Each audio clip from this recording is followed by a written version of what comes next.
Begin today with the NBA debut of Victor Wembanyama, the 19-year-old from France who was the #1 overall pick in the draft. At 7'5", Wembanyama is touted as having more varied skills than anyone ever of that size. He played 23 minutes last night, scored 15 points, had 5 rebounds, 2 assists, and a block for the Spurs. Wilbon, did you see what you thought you'd see from Wembanyama? Not particularly, Tony, but I wasn't looking for anything specific. I just want to consume it. I just want to see what he's got against the best players in the world in games that count. That's all. I wasn't expecting any particular numbers out of him. I like his demeanor, Tony, when it comes to winning and wanting to win and being disconsolate after the game, we're told from people who were there in front of him, that he didn't win the game. And it's a regular season game 1 of 82. And he's got 1 million games to go in his life and even 81 more to go this year. I don't think there's playoffs in his immediate future, but okay. But, Tony, you see the skill set. You see the block shot. He steps out on Kyrie Irving. And, Tony, there was a stat out there, and it's sort of advanced, and I hate these advanced metrics, but this one is legit, where when he was on the floor, the shots came from an average of 17 feet from the basket. And when he was off the floor, they came from an average of 14 feet. So people are bolder, and they will get closer to the basket without Wembanyama flying out there, right? Like some figure they've never seen. So I think all of that goes into an initial impression. I just like the fact that he's not happy with a loss, that he's angry. The great ones hate to lose. Good place to start for him. Yeah, so my feeling is I don't want to be a killjoy as everybody rushes to canonize this kid, and I do not want to be put in a box as someone who doesn't think he's going to be great. That would be untrue, it would be unfair, and it would be a straw dog. But he had 15 points and 5 fouls, and his team lost at home. He's 19 years old. He has never played against players this big and this strong before. There are going to be a lot of nights where he's not as good as the guy opposite him in the first year or so. There's going to be 1 night, 2 nights, 10 nights, something like that. And my feeling about this is people ought to just hold on a second. This is a brand new world for this guy. And I'm going to say this other thing too, Mike. He's not Will Chamberlain. He's not Kareem. No. When they joined the NBA, they were older, they were stronger, and they had played against better people. So, he may be everything you think. He may be revolutionary. He was not last night. Last night. So, agree with you. And let me add one more person. A person he could be compared to in the same jersey, David Robinson, who I think in his debut had 23 and 17, David Robinson, who was also like 23 years old too, and he mentioned 19. Older. So yes, physical maturity, but the emotional maturity, this kid is out there. But people need to just chill, just let the kid play. Let him get in a few games before we announce that he's the equal of Wilt or anybody like that. As Mick Jagger used to say, could you all just cool out? All right, Wilbon, you did Countdown last night. You watched all the games. There were 24 NBA teams in action. You were immersed in them like a hot tub. Who else and what else stood out to you? Tony, let me start with a game I was at for the tip and then wasn't there for that much longer, was the Celtics at the Knicks. Tony Porzingis. And this is why the Celtics make that trade. And as you and I know, we've seen that, and we've seen him miss 60 games. So there's that. It's game 1. But Tony, if he can play like that, I don't know if I counted 4 block shots on my own. I didn't see the stat sheet later. But if he can defend like that and hit shots, yes, that change. If Porzingis can be your 4th best guy on the floor, no one has a 4th best player as talented as a 7'3" guy, as Porzingis specifically is. So he was one of them, Tone. And that's sort of on the high end. You mentioned Wembanyama, and that was notable. I'm going to go to a place that's just making me nervous already. The Chicago Bulls lose a home game. They get thumped by the Thunder. And I told you Oklahoma City is going to be real good this year now. All right? SGA is tremendous. But, Tony, the Bulls have to have a players-only meeting. They couldn't come into the season apparently ready. Their franchise committed to giving one extension after another. They kept their top 7 guys, and they got to have a players-only meeting because they get thumped at home by 20 by a team where guys aren't old enough to get a driver's license yet in OKC. Notable. Yeah, I made the worst viewing choice in history I watched What? Indiana and the Wizards for a half. Actually, that Oh. wasn't the worst choice. If you watched Houston, which lost by about 100 to Orlando Yeah. and only got Yeah. 86 points, that would be the worst choice. But I watched the Wizards for a half, and there was no defense played in this game whatsoever. Absolutely None. none. Indiana None. had 73 points in the first half, and then the Wizards checked them to 70 in the second half.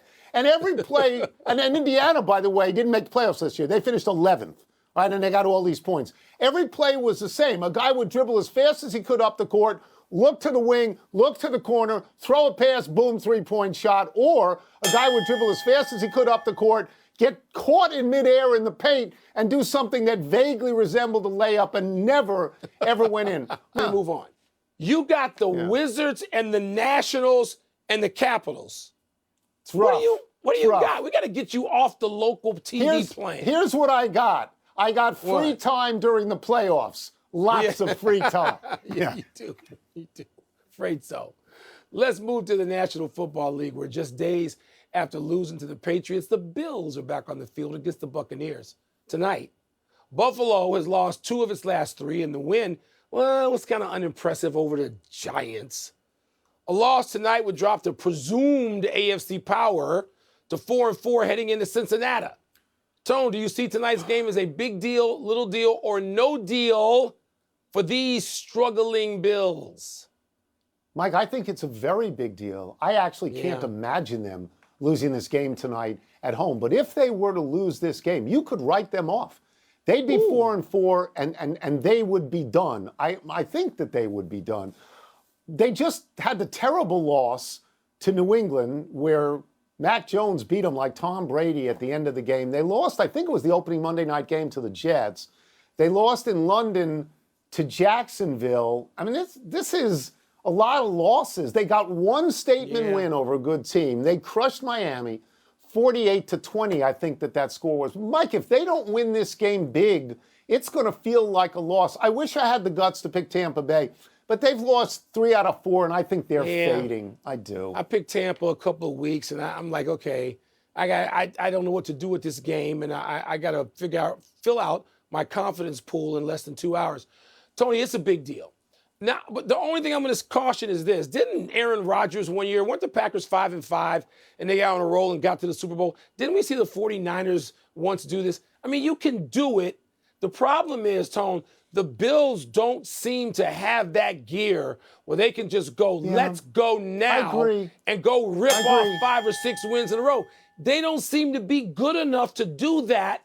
So I'm like, we're expecting, what it's like when people keep asking Anthony Davis, he scored 20 in the first half, he can get 20 in the second half, right? Well, no. Well, 0. That's like zero asking too much. And so the Bills is asking too much, I think. Here's the thing about the Bills. The Bills are not good in close games. They do not have an authentic resume. They pound some teams, but in close games, it's dicey. So not good. I don't know. Their statistics are great, but there's always a but. Let's take a break. Coming up, what can the suddenly struggling Niners do to fix their pass rush? We're going to ask Booger McFarland. We're also going to ask him for a defensive lineman's perspective on Myles Garrett's leap over the offensive line to block that field goal. Leap. Mike, Josh Allen has great stats. He does, but they're 4-3. They don't add up. They don't add up. No. Pardon the Analyst Booger McFarland. Let's start with this. The 49ers, they have lost 2 straight games now. They have had trouble rushing the passer. They had no sacks against the Vikings, none whatsoever. You played defensive line. Is this a problem that's fixable? Yeah, Tony, I think the problem can be fixed. First, you got to identify the problem. And I think there's a problem that's twofold. Number one, they have a new defensive coordinator, Steve Wilks. And Steve Wilks isn't used to running their system. They didn't change their system. They left the system in place that was vacated by now Houston Texans head coach DeMeco Ryans. So there's a level of familiarity that he has to get used to how they play and how they rush. Everybody's referencing the play in the Minnesota game that Addison scored on. It was a blitz. It was like a 2nd and 3rd and long, and Steve called a blitz, and Addison broke one tackle and they scored a touchdown. And Nick Bosa said something like, yeah, we normally don't blitz in that situation. Well, the reason he's blitzing is because their one-on-one rush isn't winning right now. And that's problem number 2. So you have a coordinator trying to familiarize himself with the new system, and you have guys like Nick Bosa, Javon Hargrave, Eric Armstead. Those guys aren't rushing very well right now. Usually sacks come in bunches, so hopefully this pass rush can kind of get tuned up here lately because they rely on that a lot, playing a lot of zone coverage behind those guys. Booger, I love talking about defense instead of just quarterback. So let's stay with defense and talk about Myles Garrett, who had 2 strip sacks, a blocked field goal, a pass defense, and 9 total tackles against the Colts. You've seen all kinds of athleticism in your career as a player and an analyst, even along the defensive line. Can you tell us what you saw from Myles Garrett, and particularly if you get to it, that blocked field goal? Yeah, well, Mike, think about this. And I know you cover basketball. You do a great job on Countdown. We've seen guys in the NBA that have 40, 42, 44-inch verticals. And you know how high they can jump. Now imagine Myles Garrett, 6'4", 270. He had a 41-inch vertical leap at the NFL Combine. So when you saw him in that gap blocking the field goal, he literally jumped over the offensive lineman, because if he would have touched them, that would have been a penalty. So he jumped over them in that gap and blocked the field goal, and that's just God-given ability. He was given that by the good Lord the day he came out of his mother's womb, and that 41-inch vert that he displayed was unreal. I don't know if me, you, and Tony, if our vertical together can get to 41 inches right now. No, not ours anymore.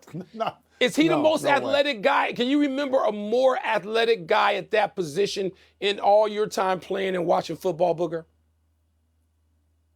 No, I can't, Mike. Like he's the most to be 275 and 6'4" and still do that. Like you've seen guys smaller that are faster. You've seen guys smaller that maybe can jump higher, but he's 6'4" and 272. He ran 4.6 in the 40 and he vertical jumped 41. That is a freakazoid. Let's move to some college football and Heisman candidates. A couple of the leading quarterbacks had pretty tough weeks, but Marvin Harrison Jr. posted enormous numbers in Ohio State's win over Penn State. You played with his dad. How good is Jr.? I think Jr. is going to wind up being better than his dad, and his dad's a Hall of Fame receiver. So that should tell you everything. Like, they're built differently. Like, Marv was quiet. Marv was 6'1", about 185 pounds, Marvin Harrison Sr. Jr. is 6'3". He's 210. He can run routes just like his dad. He's got the physicality to go up and body you, and he's probably going to run 4.4, 4.5 at the combine. So he's got the total package. And here's the thing that I love the most, Mike. You know, sometimes there's that old saying that hard work beats talent when talent don't work hard. Now, when you combine them both, this is what you get, because he's one of the hardest workers everybody tells me that they've ever been around. He's humble. He understands that everything that he hasn't been given to him. He's worked hard for it. So I can't wait to see where he goes. And Mel Kiper said this may be the highest graded receiver he's ever had since one Calvin Johnson. Wow. You don't want to hear what I'm going to say, because Wilbon wants the Bears to draft him with the first pick. Yeah, buddy. Yes, I do. He has said that to me. Draft him with the first pick. do. We'll get you out of here on this. Michigan is off this week. They're at the center of the biggest story in college football right now. If this sort of sign stealing is so bad, Booger, why do you think other coaches have not condemned Jim Harbaugh for this? Because they're all doing it. There's an old saying, you better sweep around your own front door before you try to sweep around mine. And I think a lot of guys are saying, you know what, I better not say anything, because if I say something, they're going to go back and look at that surveillance video and may find other guys in my program that are doing it. I talked to one guy who was a college coach, and he simply said this: this has been going on forever. As a matter of fact, they used to go to the spring game. When it's a very low-key environment, they will go to the spring game and video the signals in the spring and keep a Rolodex for the fall. So this has been going on for a long time. I think that's why Michigan fans are agitated. Now, with all that being said, did they break a rule? Yes. Is the NCAA on their campus right now investigating them? Yes. What's going to come of this? I don't know, but the fact that they are on campus right now investigating them tells me that the NCAA is doing something that they don't normally do. They're moving swiftly and they're taking it seriously. Appreciate it. Anytime. Y'all have a good one, guys. Let's take one last break. Still to come, could Juan Soto end up on the Yankees? Sure. Oh. Why not? Really? Is Why that not? what we're starting the hot stove with? That's not even hot stove time yet. Dusty Baker says, I'm done. I'm done. Dusty. So that's a great answer by Booger, that because they're doing it too. Of Yeah. course they're. Happy time, people. Happy 74th birthday, Mike Hargrove. A career .290 hitter. Hargrove was Rookie of the Year in 1974 as a first baseman for the Texas Rangers when he hit .323. Hargrove made the All-Star team in 1975. In all, he played 12 years, mostly with Texas and Cleveland. But he was best known for his interminable fiddling around the plate before stepping in for the pitch. Indeed, Hargrove was nicknamed the human rain delay. It's the behavior of hitters like Hargrove and Nomar Garciaparra that helped Yeah, make the pitch Nomar. clock necessary. Hargrove later managed Cleveland to 2 World Series appearances. But I ask you, Wilbon, were the recent playoffs ruined by the pitch clock? Was the drama short-circuited by the pitch clock? Or is faster baseball better baseball? Yes, faster baseball is better baseball. You don't need all that. Nomar was more dramatic than Hargrove to me, Tony. I mean, Nomar, who I love as a player, it was like fascinating to watch, particularly if you were at the game and Nomar was at bat. You just go, oh my God, what is he doing? Not so happy anniversary, James Harrison, on this day 15 years ago.